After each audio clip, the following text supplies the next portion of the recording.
Bonjour à tous, voilà, je vous fais une petite vidéo parce que l'heure est grave dans ce pays, avec tout ce qu'on traverse comme agression, attentats, meurtres, toutes ces choses-là.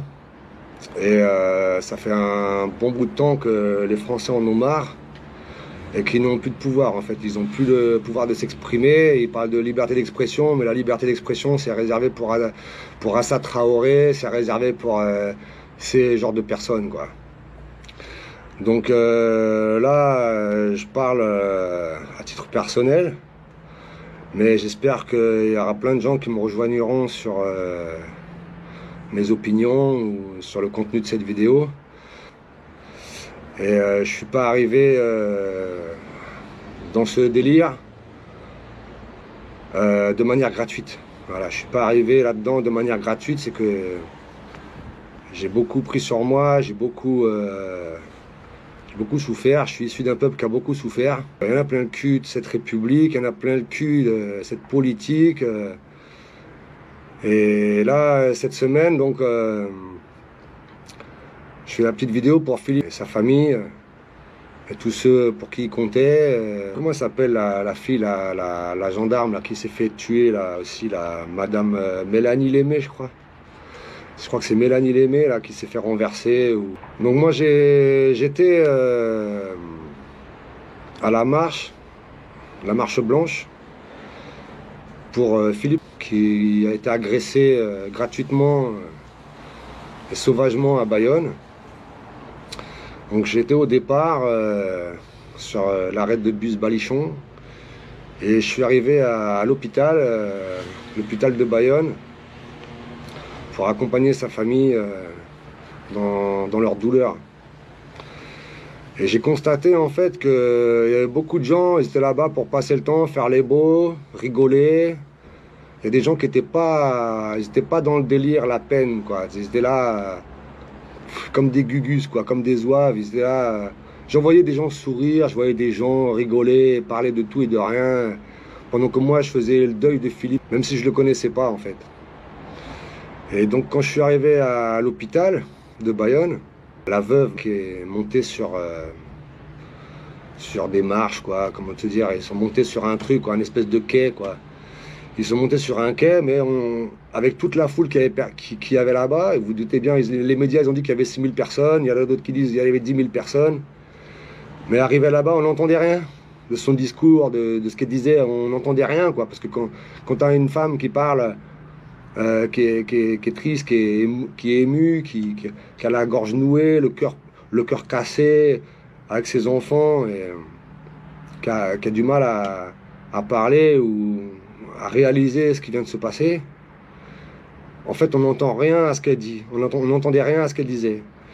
Donc j'ai constaté qu'il n'y avait pas de podium pour la famille Montijo, il n'y avait pas de micro, il n'y avait pas d'enceinte, il n'y avait pas d'association antiraciste. Voilà, il y avait rien, quoi. Il y avait juste la foule qui était silencieuse, qui applaudissait tous les silences. Alors, quand il y avait des silences, ils applaudissaient comme des cons, on va dire. Excusez-moi, hein, franchement, mais quand je vois les gens applaudir au balcon alors qu'ils se font matraquer par les flics, ils tabassent les soignants, après il faut applaudir les flics ou il faut applaudir les soignants, puis ils s'entretuent, quoi. Les gens, ils applaudissent comme des bœufs, quoi, comme des chèvres, quoi. On leur a appris à applaudir, hein, on leur a appris à applaudir, ils applaudissent, mais ils n'ont pas l'esprit, patriote, ils n'ont pas l'esprit national, ils n'ont pas l'esprit du deuil. Je sais pas ce qui se passe dans leur tête, hein, tous ces gens. Hein. Et voilà, quoi. Donc j'en ai marre de pisser dans un violon quand je fais des musiques, quand je décris la situation politique de ce pays. J'en ai marre. C'est comme si moi, ça fait depuis 2009 que je mène mon combat et je vois qu'il y a rien qui change, où les opinions des gens, c'est toujours le gauchisme, c'est toujours Mélenchon, les communistes. Voilà, moi ça me casse les couilles, quoi. J'en ai ras le bol, quoi. Alors je me rappelle qu'il y avait À Bayonne aussi, notamment, il y avait eu un vieux, un retraité, je sais plus quel âge il avait, hein, 85 ans, ou, bref. Le mec était malade, il était au bout du rouleau. Et donc il avait pris un pistolet ou un fusil, peu importe, hein, il avait pris une arme. Il était à la mosquée de Bayonne et il avait tiré sur la façade de la mosquée, il avait tiré sur des mecs. Mais personne n'était mort. Personne n'était mort, mais ces gens-là, cette communauté, la communauté musulmane, ils ont eu un podium, un micro, des enceintes. Ils ont eu du soutien de la part du gouvernement, quoi. Ils ont eu de la part du maire, même le maire de Bayonne, quoi. Le maire de Bayonne leur a donné un podium, leur a donné des enceintes, un micro, quoi. Parce que forcément, la voix, elle porte plus, quoi. Mais pour la famille Montillo, il n'y a pas de micro. Pour la famille Montillo, il n'y a pas d'enceinte. Il n'y a pas de podium. Il n'y a pas d'association antiraciste. Donc j'assiste bien là-dessus, sur le deux poids, deux mesures. Hein, sur le deux poids, deux mesures. Quand un Français il est mort, il n'y a pas de podium, il n'y a rien. Et quand il y a deux musulmans, ils sont blessés. Alors comptez les musulmans blessés par des Français. Hein. Les musulmans blessés, même pas tués, les musulmans blessés par arme par les Français. Vous les comptez. Et je crois qu'il n'y en a que 2 ou 3 hein, depuis 40 ans. Par contre, dans le sens inverse, c'est pas la même chose. Le compteur, il n'est pas au même niveau, quoi. Hier soir, une cinquantaine de fidèles est rassemblée à la mosquée de Bayonne. Les visages sont fermés. 2 personnes sont toujours hospitalisées, dont une dans un état grave, après l'attentat contre le lieu du culte. Les musulmans de la côte basque attendent la venue du secrétaire d'État auprès du ministre de l'Intérieur, Laurent Nunez. Il est un peu plus de 21h. Le secrétaire d'État rencontre la communauté musulmane et les élus. S'en prendre à un lieu de culte, s'en prendre à une mosquée, s'en prendre à des fidèles, c'est un acte odieux que nous condamnons bien évidemment avec beaucoup de fermeté. C'est un acte qui ne peut pas avoir sa place dans notre République, qui garantit la liberté de culte, la liberté de croyance. Les musulmans de France doivent pouvoir exercer leur culte en toute sécurité. Le président de l'association culturelle des musulmans de la côte basque salue ce soutien gouvernemental. Ça fait chaud au cœur qu'il soit là. Mais bon, je peux vous dire que toute la communauté est touchée. Et, plus précisément ceux du Pays Basque. J'arrive même pas à parler d'ailleurs, donc je suis vraiment choqué. On m'a appelé pour me dire qu'il y a du feu à la mosquée. J'arrive, du coup je me heurte à plus grave. Donc voilà, je suis encore sous le choc. Même consternation à la mairie de Bayonne. Nous sommes sous le choc. Nous n'imaginions pas 2 secondes qu'une situation pareille pouvait intervenir dans notre ville. Parce que la communauté musulmane est un exemple d'intégration dans la vie de notre cité. Laurent Nunez s'est ensuite rendu au commissariat de police de Bayonne pour saluer le travail des forces de l'ordre qui ont interpellé rapidement l'auteur présumé de l'attaque de la mosquée. Alors ces gens-là qui faisaient la manifestation, hein, les musulmans, soi-disant, ouais, on est victime des racistes, les musulmans, ils sont stigmatisés. Et ben, dans la vidéo qu'ils ont fait, qui est disponible sur YouTube, je ne me rappelle plus comment elle s'appelle, mais on vous mettra un extrait.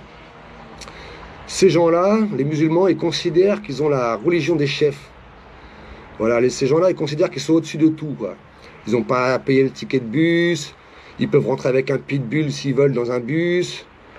Ils sont toujours victimes, nous sommes des vilains racistes, mais ils s'obstinent à vivre chez nous quand même. Hein. Je ne sais pas s'ils sont sadomaso ou s'ils sont un peu tarés, mais ils ont un problème au cerveau pour moi.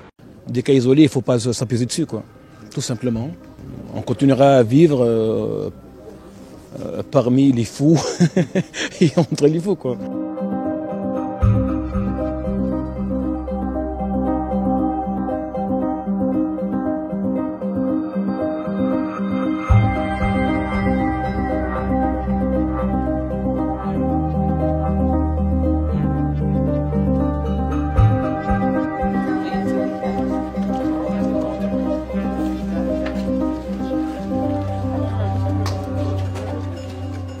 craignez de venir dans un lieu de culte? Pas du tout, pas du tout. Pas du tout. Non, non, j'ai pas de crainte, non, j'ai rien. Non, sinon on sort pas de chez soi, quoi. Pas du tout, on vient ici pour faire la prière et d'ailleurs, il s'est jamais passé quelque chose de grave. Donc on n'a pas à craindre. Je ne pense pas que j'ai peur d'aller à la mosquée parce que j'ai pris l'habitude. Je suis musulman, je pratique et je sais que les musulmans font partie de la société française. Après, ça se passe partout. Voilà, en Afghanistan, en Angleterre ou je ne sais pas où. Regardez ce qui se passe aux États-Unis. Quand on sort d'un cabaret ou une boîte de nuit, ça arrive, des actes comme ça arrive. Des cas isolés, il ne faut pas s'apaiser dessus, quoi. Tout simplement. On continuera à vivre parmi les fous et entre les fous, quoi. Comment vous expliquez ce qui s'est passé là-bas? Monsieur, il est âgé, il a 84 ans. Apparemment, il est pas bien dans sa tête. Donc ça peut arriver. Hein. Comment t'expliquer? Je ne sais pas comment t'expliquer. Qu'est-ce que vous voulez? C'est les racistes, qu'est-ce que vous voulez? Hein. Si vous voulez, il est âgé quand même, il n'a pas 18 ans quand même. C'est comme ça, c'est ça la vie, mais qu'est-ce que vous voulez? Hein? On ne va pas l'en vouloir, il est âgé. Hein.